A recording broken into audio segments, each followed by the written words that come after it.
ধনু ধনু এই হ্যাঁ বলা। তুই ধান পালিটার সামনে দাঁড়িয়ে কি করছো? আরে ধান থেকে চাল বার করে খুঁটে খুঁটে খাচ্ছি। বাহ, ভালো করছে, এগুলো আমরাও ছোটবেলায় করতাম। আমি শুন না, বলছি ঘুরতে যাবি দার্জিলিং? বাবারে দার্জিলিং!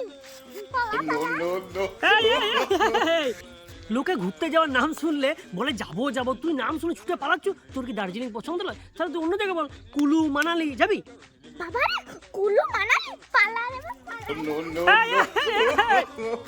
তোকে ঘুরতে যাওয়ার নাম বললে তুই ছুটে ছুটে পালাচ্ছ কেন রে? হ্যাঁ, কি হয়েছে তো?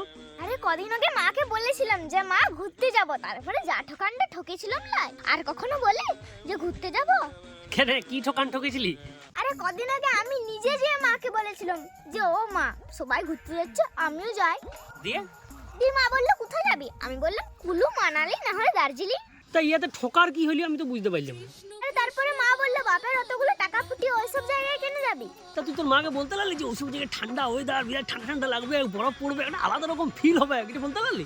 আরে বলেছিলাম তো, তারপরে তো মা এমন ঠকান ঠকালো গো। কেন, কি করেছিল কি? বললে তো ঠান্ডা দরকার, দিয়ে আমার হাত পা গুলো বেঁধে ফুল স্পিডে ফ্যানটা চালিয়ে দিয়েছিল কাকু। আমি দার্জিলিং যাবনি কাকু। দিন যায়